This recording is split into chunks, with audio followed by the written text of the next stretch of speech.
Nina story nataka nwasimulie. Nina story nataka nwasimulie. Mohamed ni mtoto wa pekee, wana wengine wote ni wa kike.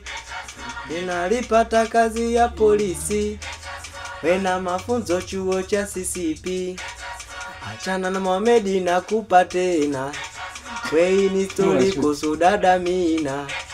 Amina mtoto wa Kimanzi chana, Amina kwanza bado msichana.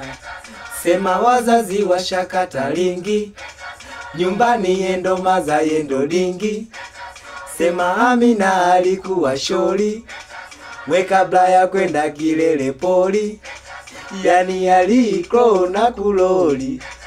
Amina kawa kama mdoli poli, we kwenye mvua na baridi kali, na alivumilia kila hali. Sema Amina alipokwenda lenji, we sila yake ndo ikachenji.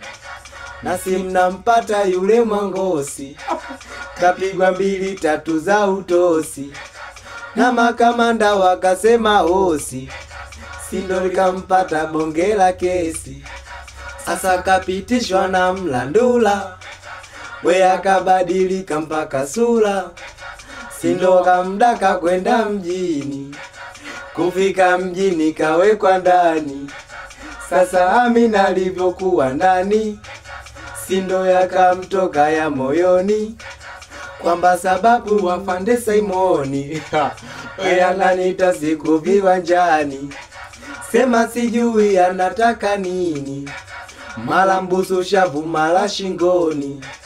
Sema nilivyokwenda mkoani, mimi namkuta Amina mtaani. We namuuliza kawe kuna nini, we ananijibu na siamini.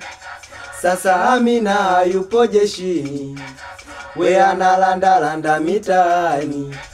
Sema wanangu msiniamini, na hizi ni ndoto za kitandani.